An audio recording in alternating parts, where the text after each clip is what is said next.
Imagine you wake up and nothing is wrong with you. You are still smart. Still careful. Still willing. But the world quietly says, we do not need that work anymore. Not because you failed, but because a machine can do the task faster, cheaper, and with fewer breaks. At first it sounds like a story about jobs. But very quickly it becomes a story about the mirror. The mirror you use to know who you are. Because for many people, work is not only money. Work is proof. Proof that you are useful. Proof that you earned your space. Proof that you can answer the common question people ask at parties, at family dinners, on the first day of school when someone new meets you. What do you do? That simple question has carried a heavy weight for a long time. And when that question stops working, something inside us can feel loose, like a button came off a coat. You can still wear the coat, but you keep touching the missing place. You keep thinking about it. You feel exposed in a way you cannot fully explain. This is why the fear around AI is not only fear of change. It is fear of becoming invisible. It is fear of waking up and thinking, if I cannot produce in the old way, do I still matter? You can see this fear in small daily moments. A parent who pushed their child toward a respected career, not only for money, but for pride. A student who studies late at night, believing that effort will turn into a stable life. A worker who feels tired, but also feels safe because they are needed. Then a new tool appears and the ground shifts. At first people talk about efficiency. Then they talk about replacement. Then they talk about the future like a door that is closing. But there is a deeper layer under all of this. The deeper layer is the idea we learned without noticing. The idea that identity must be earned through output. The idea that if you stop producing, you stop existing in the eyes of society. This idea feels normal now, but it is not the only way humans have lived. For many parts of history, people had roles that were not measured by speed or profit. People were part of a family, a village, a faith, a craft, a season. Work mattered, but it was not the only source of meaning. Then modern life arrived and made work the center of the story. It made a system where time becomes money, and money becomes respect. In that system, it makes sense that losing a job feels like losing a name. And now AI is touching the exact center of that system. Not only in factories, but in offices, in design, in writing, in diagnosis, in planning, in customer support, in places we once believed were protected by education and skill. So the first insight is a surface one, and it sounds simple. AI changes tasks. But even that simple statement matters. Because when tasks change, routines change. When routines change, days feel different. You wake up and your calendar is empty. Or your team is smaller. Or your role is now checking what a machine did. And suddenly you are not the main actor, you are the person watching. That shift can feel like a loss of control. You may still have a salary, but your pride is thinner. You may still be busy, but you feel less needed. You might even feel guilty for feeling this way, because from the outside it looks fine. And that guilt adds a second layer of quiet pain.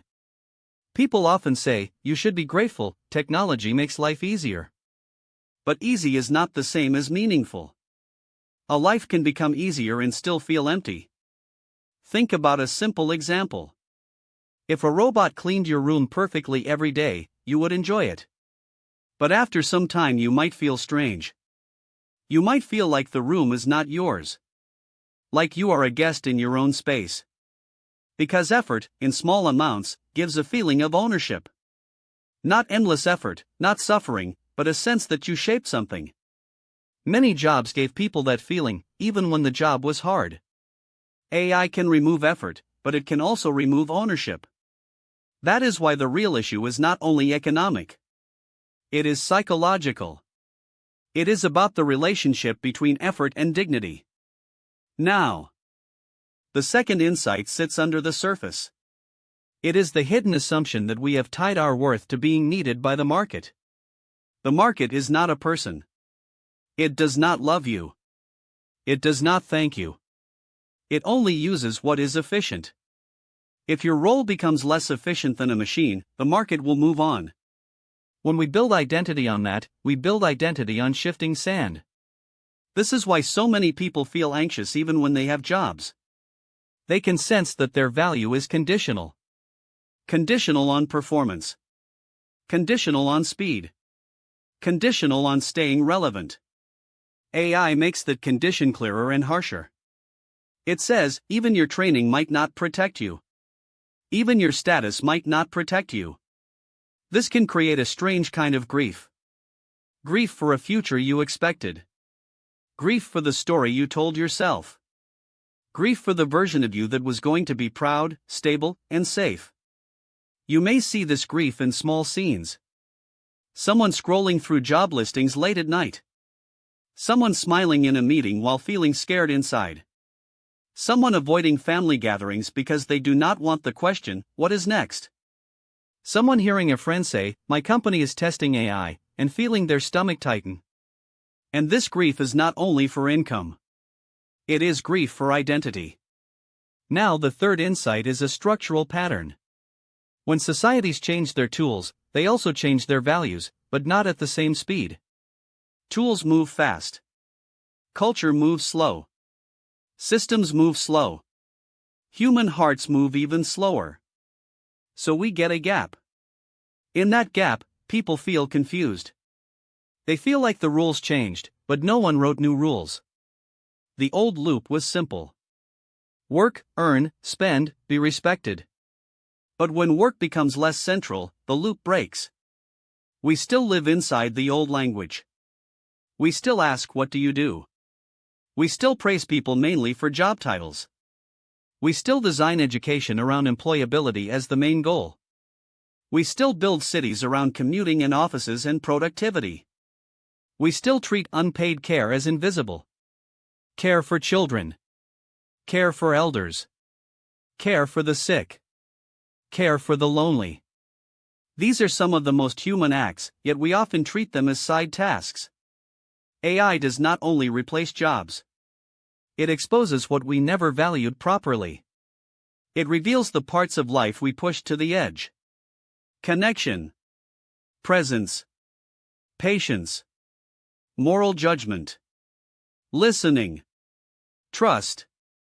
These things are hard to measure, so modern systems often ignore them. But when tasks become automated, what remains is exactly what cannot be reduced to a task list. This is where the reframing begins. What if the point of the AI age is not to make humans useless, but to force a new definition of human value? That sounds hopeful, but it also sounds vague. So let us keep it concrete. Imagine a doctor in a future clinic. The machine can read scans. The machine can suggest treatments. The machine can notice patterns in data. But a human doctor still sits with a person who is afraid. A person who has a family. A person who has a history. The human doctor makes space for questions that data cannot answer. How will this change my life? What will I tell my child? What do I do with my fear? The human doctor becomes a guide for meaning, not only a technician of medicine. Or imagine a teacher. AI can deliver lessons. AI can grade tests. But a student still needs someone who sees them. Someone who believes in them when they feel stupid. Someone who helps them practice courage. Or imagine a designer. AI can create many images quickly. But a human can sense what a community needs. A human can hold a story. A human can decide what is kind, what is fair, what is respectful. These roles are not about being better than machines at calculation. They are about being human in places where humanity matters. And this reframing also changes how we see people whose jobs disappear. They are not failed workers. They are people released from one kind of value system and pushed into the open space where a new value system must be built. That open space can feel scary. But it can also be honest. Because many people already know, deep down, that the most meaningful moments in life are rarely the moments of maximum productivity. They are moments of connection. A late-night talk with a friend. A small act of care when someone is sick. A shared laugh when life feels heavy. A hand held in silence. A project made with love, even if it never becomes a product. The problem is that we did not build society to reward those moments.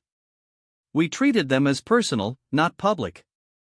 AI is forcing the public world to face what the private world always knew. Meaning is not only made by output. Meaning is made by contribution, by presence, by responsibility, by creativity, by care. So how do we apply this to daily life without turning it into a fantasy? Start small. Notice how you talk about yourself. When someone asks what do, you can answer with a job title, yes. But you can also notice the hunger under the question. They are asking, where do you belong? What do you care about? What energy do you bring into the world? You can practice answering in a fuller way. I work in this area, and I also care for my family, and I also build this small thing, and I also volunteer sometimes, and I am also learning how to be calmer. This is not a speech. It is a quiet shift in identity. Next, notice what you respect in others. When you feel impressed, ask why. Is it only status?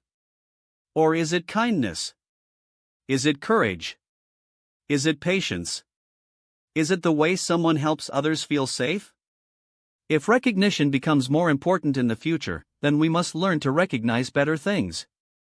Not only power, but contribution. Not only fame, but steady care.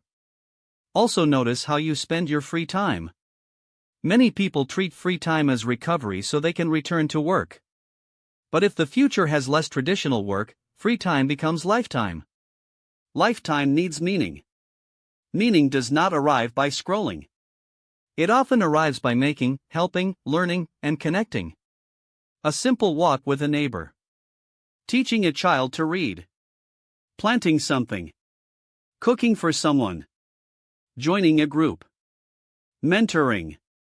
These actions look small, but they rebuild identity from the inside out. And they remind you that value is not only a salary signal.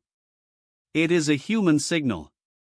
Now, an optional deepening, without adding new topics, is to sit with the emotional side of this change. Because even if we accept a new idea of purpose, grief can still come. If you lose a career you train for, you may feel anger.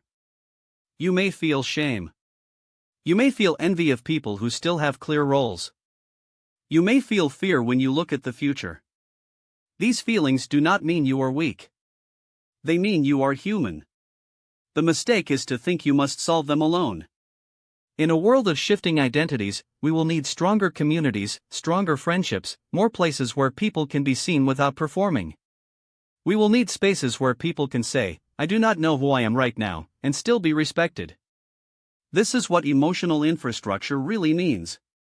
Not only therapy, though that can help, but also everyday belonging. Clubs, community centers, shared projects, local care networks, classes, gardens, art spaces, sports groups, places where you are not a job title, you are a person. When those places exist, a person can lose a job and still keep a self. Without them, even a small job loss can feel like a full collapse. So the future is not only about machines. It is about what we choose to honor. It is about what we reward. It is about what we teach children to chase. It is about whether we keep repeating the old story, that worth equals output, or whether we learn a steadier story, that worth equals being part of life with care and intention. AI may remove many tasks, but it cannot remove the need for meaning. Meaning will still be built, but it will be built in a different shape. And the shape will depend on what we practice now, in small daily choices, in how we speak, in how we notice, in how we recognize, in how we care. So if one day work is no longer the main proof of your value, what kind of contribution would you want to be known for?